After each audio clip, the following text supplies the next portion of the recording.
तर आपलं statement P होतं 6 is an even number. Statement Q 6 is not a perfect 6 is a perfect number. Negation घेतले दोघांचे, not P not Q, आणि मध्ये टाकायचं आहे ऑर, कारण की आपल्या निगेशन नुसार निगेशन पी अँड क्यूचं जे आन्सर आहे ते येते negation P or negation Q. So 6 is not an even number or 6 is not a perfect number. हे झालं याचं वाक्यामध्ये आन्सर. सो अशा पद्धतीने आपण जर का सेंटेन्स दिलं असेल तर त्याचं निगेशन घेताना आधी सोल्युशन लिहिताना आधी काय करायचं, त्याचे simple statement P Q R S जेवढे काही ते लिहून काढायचे. मग बघायचं की हे सिम्बॉलिकली लॉजिकली सिम्बॉल मध्ये कोणत्या फॉर्मॅट मध्ये आहे, कंजंक्शन आहे अँड असल्यामुळे. मग त्याचं निगेशन घेताना निगेशन पी अँड क्यू घ्यावं लागेल, ते not P or not Q. मग आधी या पी क्यू चा निगेशन घेताना वाक्यात नॉट नाही म्हणून नॉट टाकलं आपण दोन्ही ठिकाणी, आणि शेवटचा आन्सर लिहिताना आपल्याला माहिती आहे की आन्सर जे आहे ते not P or not Q येते. तर 6 is not an even number or 6 is not a perfect number. हे झालं या वाक्याचं निगेशन. ठीक आहे. तर दिलेलं सेंटेन्स हे निगेशन झाले. ऍक्च्युली निगेशन केलंय म्हणजे काय झालंय की याची याची जी काही ट्रुथ व्हॅल्यू येते त्याच्या एक्झॅक्टली अपोजिट ट्रुथ व्हॅल्यू याची येणार. जसं तुम्ही इथं बघू शकता की पी अँड क्यूच्या ज्या ट्रुथ व्हॅल्यू आल्या त्या काय आल्या होत्या, टी ट्रिपल एफ. पण त्याचं निगेशन घेतल्यानंतर जे काही आन्सर आले त्याची एक्झॅक्टली अपोजिट ट्रुथ व्हॅल्यू आली, टी ची एफ, आणि या 3 एफ च्या ऐवजी टी आलाय, टी टी टी. म्हणजे हे पण तुम्ही लक्षात ठेवा की पूर्ण सेंटेन्सचं निगेशन घेतल्यानंतर टेबल एक्झॅक्टली अपोजिट येतो, उलटा येतो. ठीक आहे. तर हे झालं कंजंक्शनचं डिस्कशन. कंजंक्शन मध्ये मी तुम्हाला काय काय सांगितलं. पहिला पॉइंट किंवा फॉर्म्युला लक्षात ठेवायचा आहे. हा फॉर्म्युला पाठ करून घ्या. Negation P and Q is equal to not P or not Q. का बरं तो ट्रू आहे त्याचं ट्रूथ टेबल ड्रॉ करून एक्सप्लेनेशन दिलं. आणि जर का असं सेंटेन्स दिलं असेल तर त्याला सॉल्व करताना असं आन्सर लिहायचं. त्याचे simple statement P Q R S जे काही ते लिहायचे, मध्ये अँड आहे म्हणून त्याचं निगेशन घेताना फॉर्म्युला लिहायचा हा परत. आणि फॉर्म्युला लिहिल्यानंतर आता इथं आपल्याला निगेशनची गरज आहे म्हणून नॉट पी नॉट क्यू लिहून काढले आणि त्यांच्यामध्ये ऑर घ्यायचं. समजलं सर्वांना हे कंजंक्शनचं निगेशन? Yes, sir. बरं, Yes, sir. लिहून घ्या.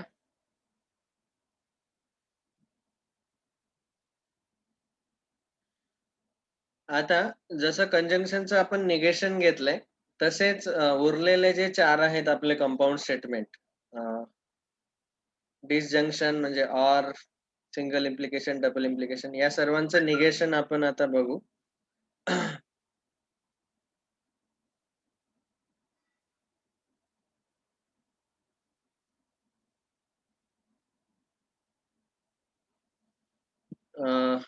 तर पहिलं आपण पाहिलं कंजंक्शन.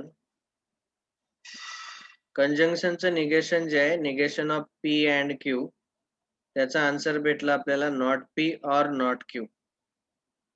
तसंच दुसरं आहे डिसजंक्शन. डिसजंक्शन म्हणजेच त्याला आपण ऑर म्हणू शकतो. इथं अँड किंवा अँडचं निगेशन. डिसजंक्शन म्हणजेच ऑर वर्ड येतो तिथं.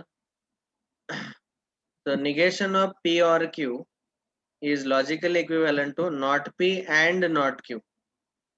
काय झालंय, फक्त इथं निगेशन परत दोघांना डिस्ट्रीब्यूट करायचं, पी आणि क्यू ला, आणि ऑरचा घ्यायचा अँड. लक्षात राहतील दोन्ही फॉर्म्युले असे लक्षात ठेवायचे. Negation of P and Q घेताना हे निगेशन दोघांनाही द्यायचं आणि अँडचा ऑर करायचा, not P or not Q. Or असेल आधी तर negation of P or Q is equivalent to negation P and negation Q. Negation दोघांनाही द्यायचं, पी आणि क्यू ला, आणि मध्ये ऑरचा अँड येईल. तिसरा फॉर्म्युला सिंगल इम्प्लिकेशन, त्याला आपण कंडिशनल स्टेटमेंट म्हणतो किंवा सिंगल इम्प्लिकेशन इम्प्लिकेशन म्हणतो आपण.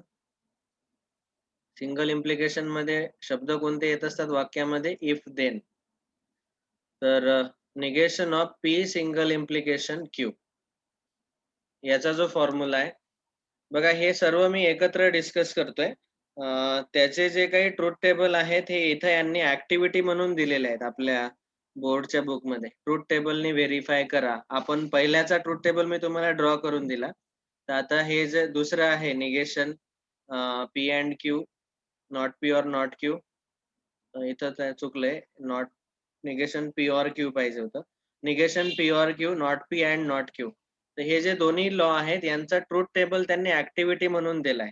आता मी पहिल्याचा तुम्हाला ट्रुथ टेबल ड्रॉ करून दिलाय. उरलेले जे काही 4 आहेत disjunction, single implication, double implication आणि निगेशन यांचे ट्रुथ टेबल तुम्ही ड्रॉ करून बघा की इक्वल येतात का. ओके. खाली नोट्समध्ये जसं कंजंक्शनच्या मी नोट्स काढून दिल्या पूर्ण फॉर्म्युला, ट्रुथ टेबल आणि खाली एक एक्झाम्पल. एक्झाम्पल तुम्हाला लिहिण्याची गरज नाही. फक्त ट्रुथ टेबल लिहा या पाचही स्टेटमेंटचे. याचं निगेशन जे आहे सिंगल इम्प्लिकेशनचं ते येते पी अँड नॉट क्यू. हे इथं दिलंय negation of implication, negation P single implication Q, P and not Q. याचा ट्रुथ टेबल तुम्ही ड्रॉ करून बघायचा. ओके. नंतर नेक्स्ट नंबर 4 डबल इम्प्लिकेशन त्याला आपण बाय कंडिशनल म्हणतो किंवा double implication.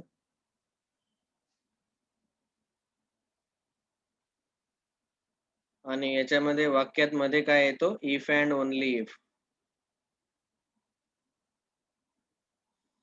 Negation of P double implication Q, double arrow येतो इथं असा. बघा आता याचं जे निगेशन आहे हे थोडं लक्षात ठेवायला अवघड आहे. पण मी तुम्हाला याचं लॉजिक सांगतो कसं लक्षात ठेवायचं. तर आधी तुम्हाला हे माहिती असणं आवश्यक आहे की हा जो पी डबल इम्प्लिकेशन क्यू आहे ना हा लॉजिकली इक्विव्हॅलंट येतो P single implication Q and Q single implication P. मग जर मी याचं निगेशन घेतलं पी डबल इम्प्लिकेशन क्यू याचं निगेशन घेतलं तर राईट हँड साइडचं पण पूर्ण याचं निगेशन येईल. ओके. मी इथंच लिहितो याचं निगेशन घेतलं तर राईट हँड साइडला पण निगेशन येईल. या निगेशनचा बाहेर सिम्बॉल. आता याचा इथं मध्ये अँड आहे. अँडचं निगेशन घेताना काय होते निगेशन ऑफ पहिला ब्रॅकेट ऑर निगेशन ऑफ दुसरा ब्रॅकेट. आठवते ना अँडचं निगेशन घेताना आपण दोघांचे निगेशन घेत होतो आणि मध्ये ऑर लिहित होतो. इथं हे जे पहिला फॉर्म्युला आहे not P or not Q. तर इथं नॉट दोन्ही ब्रॅकेटला जाईल आणि अँडचा इथं ऑर होईल. ठीक आहे. आता याचं निगेशन आपण आताच पाहिलं पी सिंगल इम्प्लिकेशन क्यूचं निगेशन येईल पी अँड नॉट क्यू. आताच पाहिलं हे. आणि ऑर मध्ये आहेच आणि क्यू सिंगल इम्प्लिकेशन पी चं निगेशन येईल क्यू अँड नॉट पी. हेच तुम्हाला लक्षात ठेवायचं आहे इथं P and not Q or Q and not P. So this you have to remember as a formula. यांचे ट्रुथ टेबल हे आजचं होमवर्क आहे. यापैकी हे जे पहिले दोन लॉ आहेत पहिल्या दोन लॉला एका स्पेशल सायंटिस्टने डिवाइस शोधून काढले म्हणून त्या दोघांना डी मॉर्गन्स लॉ असं पण म्हटलं जाते. डी मॉर्गन या सायंटिस्टने शोधून काढले म्हणून या दोघांना जे आणि अगदी सिंपल आहे लक्षात ठेवण्याजोगे आहेत ते. हे जे निगेशन आहे दोघांना देतो आपण आणि ऑरचा अँड आणि अँडचा ऑर करतो. तर हे त्यांनी एक्सपेरिमेंट काढून शोधून काढले इलेक्ट्रॉनिक्स मध्ये. तर त्या लॉला या दोघांना आपण डी मॉर्गन्स लॉ असं पण म्हणतो. ओके. तर हे पाचही निगेशन तुम्हाला लक्षात ठेवायचे आहेत कारण की पुढचं जे काही थर्ड क्वेश्चन आपण सॉल्व्ह करणार आता एक्सरसाइज 1.3 चा तो थर्ड क्वेश्चन याच्यावरच आधारित आहे. ओके.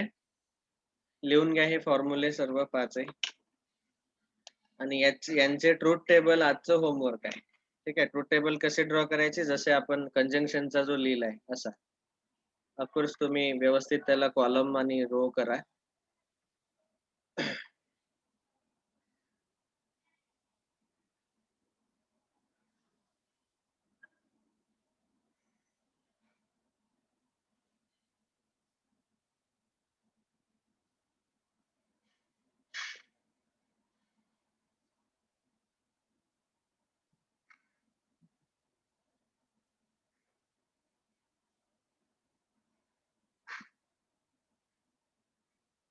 मी आजपर्यंत बाय कंडिशनलचा हा जो फॉर्म्युला आहे हा माझ्या लक्षातच राहत नाही. पण मी नेहमी ह्या 2 पायऱ्या करून बघतो. मला हे लक्षात आहे की P डबल इम्प्लिकेशन Qचा answer P single implication Q and Q single implication P असं भेटते. मग त्याचं दोन्ही साइडला निगेशन घ्यायचं. निगेशन याचं एवढं निगेशन हे लक्षात राहते P अँड नॉट Q. मग तेच इथं अप्लाय करायचं.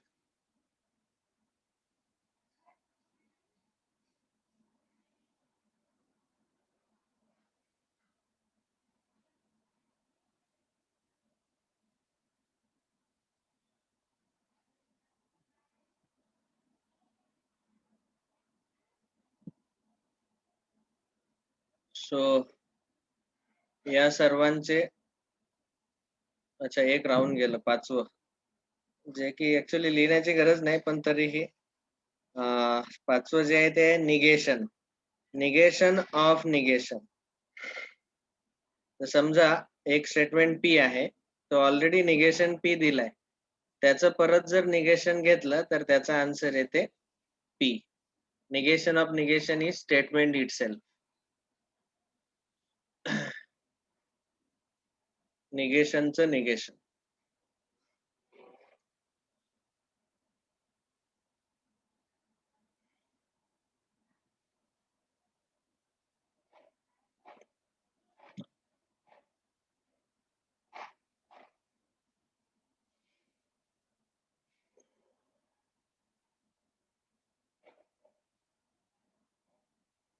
Okay, so thank you all very much.